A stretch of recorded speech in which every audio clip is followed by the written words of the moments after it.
Let's talk to Jack in California. Ooh. Jack, I don't believe, has called in before and is asking a question about platforming versus censorship and where we should draw the line, which is an interesting conversation. Jack, oh, no. Welcome to the show.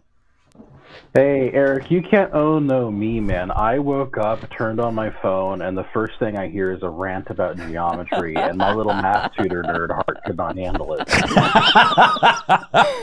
I mean, that is one way to wake up. So you know. Sending love right back. I mean, honestly, gee, like, I didn't even like math before I got into philosophy, and then I realized that all math is amazing. But it's just philosophy. And as soon as you find that out, then it's cool. Oh, no, that's higher level math. I stopped after calculus. Okay. We will. Okay, Jack, you find a way to get to Austin. We will have a beer, and I will show you why you're wrong about that. But anyway. Okay, fine, fair. I'll do it. Cool. Okay, so I want to be succinct. I don't know if I can. I apologize. I'll try to keep on track here. So just coming out the gate, I am about as far left as you can be, and I'm an atheist. I've been since the 6th grade, and I've watched every show I think you two have been on. Cool. So just so you understand or at least have an idea of my frame of reference on this, so you don't think I'm arguing the other side. Yeah. I grew up in the Bible Belt, and I used to, obviously, that was listening to like anything I was told I couldn't, right? So Marilyn Manson, ICP, oh my gosh, crazy stuff. And I remember Bill O'Reilly would do, like, he had this whole segment he did for a while, and it was Fox News was what was on. Mm-hmm. And it was about attack on our children in America. He did this like week-long segment, and he would interview these artists about, don't your lyrics contain misogyny or violence or suicidal ideas? And then these debates are still on YouTube. Go watch them. Mm-hmm. Bill O'Reilly Manson, Bill O'Reilly ICP. Misogyny though? Yeah. Oh no, Bill. Yeah. Are you so concerned? I don't know. I kind of want to see Bill O'Reilly take the anti-misogyny, like. I really don't want to see a debate between Bill O'Reilly and Marilyn Manson. That's just like, there's no winning in that situation. Like, no, it's actually, I'd really like whatever allegations and stuff happening today. At that point in time, it was fantastic. But that's not really the point. The point was, the framing from O'Reilly was, we have to think of the children as justification to censor these artists, right? More so than having a label on the album. And now the censorship angle from think of the children, it's for the children, is not new. It wasn't new then, and they're still using it today. If we were to talk about just the trans thing and how that's grooming, even though that's total BS, right? Like, but they're still using that tactic. That hasn't gone away, and it's a fundamentalist, Christian nationalist, Republican, whatever authoritative group, they do the same thing. Yeah. And obviously, at that time and still today, I came down on the side of, well, that's BS. Like, freedom of choice. You don't have to listen to that. If your kids are listening to that, you can talk to them. You could prevent them from buying the music at that time. That we live in 2022. They're just streaming it. I know it's different. But the point is, like, you can still block things if you don't want them to hear that. But now, flipping the script, there's been a crisis on the left, particularly on YouTube, less so in mainstream media because they don't really do this as much, of we shouldn't platform problematic person X because we don't want to give a platform to their ideas to influence other people, which sounds like the exact same line of reasoning, but instead of don't think of the children, it's don't think of the grown-ups in the room. Which I also had a little bit of a problem with, but then Trump got elected, and then even though he's been out of office for 2 years now, you know, a good 32% of the Republican base is like worshiping him like an idol, right? Yeah. And it doesn't matter what facts are. We're in a post-facts world. So like, okay, maybe there is something to this idea of we shouldn't let certain ideas circulate. And unfortunately, it's because people just are not well enough educated to handle that information. Well, which is horribly depressing because that does not reflect my personal politics at all. So I just wanted to lay that at your feet and do with it what you may. Yeah. I feel like you've been trying to jump in, so. I do have a couple thoughts, but it might go long if you want to do it. Okay. So Jack, I think that there are a couple of different ways that we could talk about this and different angles we could go down.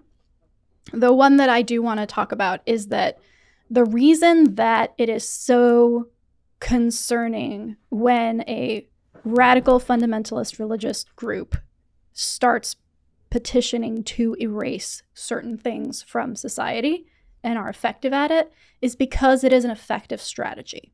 If you do not acknowledge a thing, if you make laws to reduce the number of a thing, if you are actively trying to erase something from public consciousness, that is a very, very effective tactic. It will work. And so the issue is not the method here. The idea that you should remove the things in society that you do not want to see in that society is shared across all demographics, right? We are harm reductionists. We want to reduce harm. We want to reduce making avenues for harm to continue to happen. So it's not necessarily oh no, maybe it works. It does work. Absolutely. That's the problem. The problem is is who is advocating for that and what they're advocating for. And that's where we have to have this conversation and focus in on it. Is it more harmful to people to experience lyrics that are maybe sexually provocative? Or is it more harmful for them to be denied sex education in school and have to navigate that? So there are, the point I'm trying to make here is, I feel like a lot of the time, especially in leftist spaces, anything that mimics or uses similar tactics to what the right does is considered taboo or bad just by virtue of the fact that the right has done it in the past or is doing it currently. And that is such a harmful way to go about things because those tactics work because of, look at where we are now, right? Those things work. It's just what you're using them for. What are these tools going to do?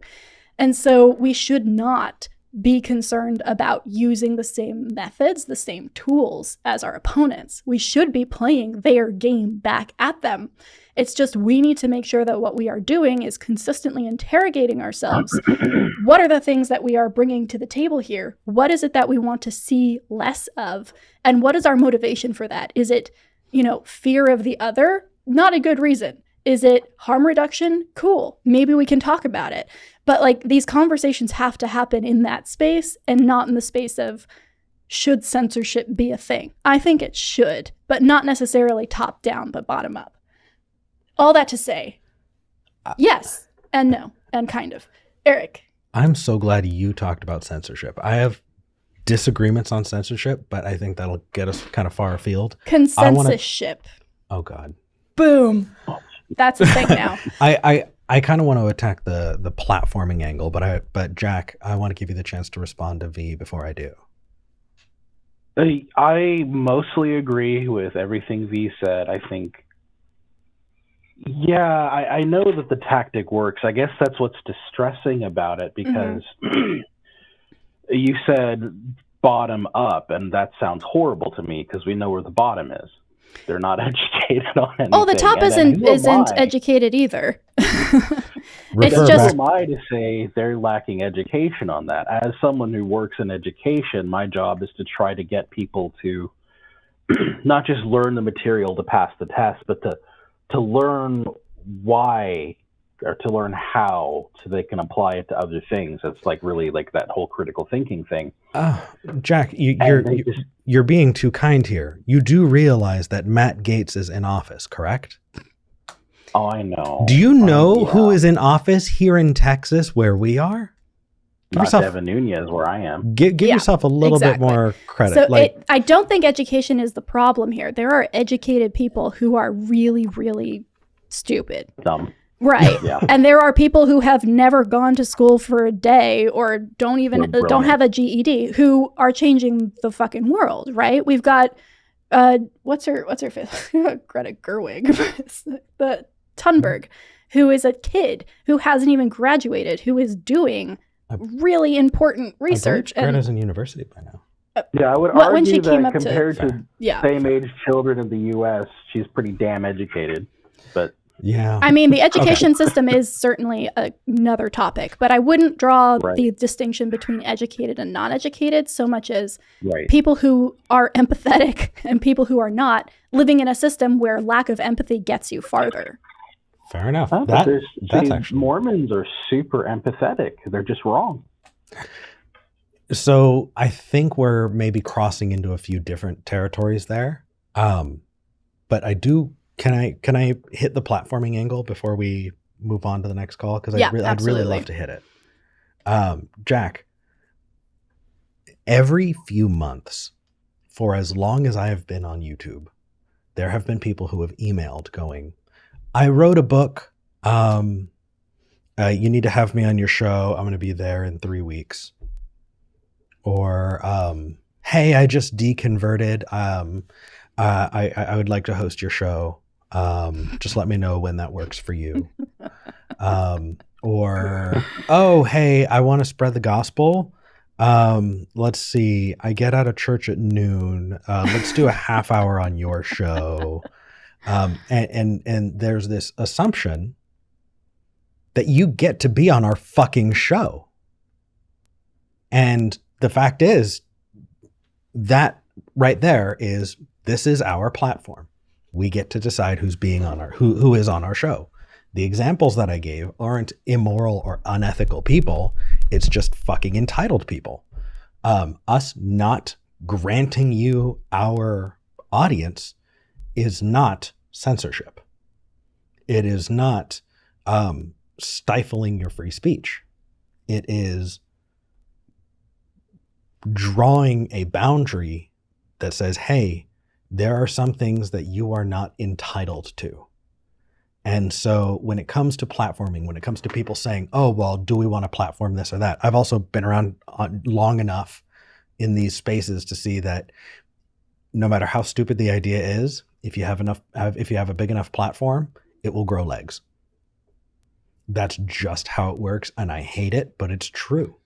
Someone does something awful. If you've got the platform and you even say something about it, it will grow 10 times bigger than if you hadn't said anything at all. Mm-hmm. And so the platforming end of it, I think, is something else. It's a different conversation than the censorship piece. It's recognizing that when you have a platform, you have a responsibility to your audience, and you are taking on the responsibility of what the impact of that is. And I think that people getting deplatformed, I think most often that's not censorship. That's people, very entitled people, crying foul because they don't get to have the privilege that they thought that they could. Like, if I turn up at a university and say I want to speak at this university, and they say no, and I cry to the press saying that I wasn't allowed to speak at this university, then Ben Shapiro will have you on his show. Right, exactly. And you can make the same argument. Like, Bill O'Reilly platformed Marilyn Manson to the audience that watches Bill O'Reilly and probably didn't know who Marilyn Manson was until that interview. And guess who got the benefit from that? Both Bill and Marilyn. Oh, yeah. They both benefited from that. And so another thing that you definitely want to think about is, when is this conversation around censorship versus platforming actually just what collateral damage is being done by people play acting in front of a camera when they both benefit from it, right? Because you don't know what happened off screen. Apparently, a lot of those people at Fox are totally chill until they get on camera and act all offended, right? And so they both got off with new fans, new people listening to their shit, more money, and everybody else is left with the fallout. So when we're having this conversation, we also need to be thinking, who here is benefiting from this? Are they both benefiting? If so, it may just be for show. Yeah.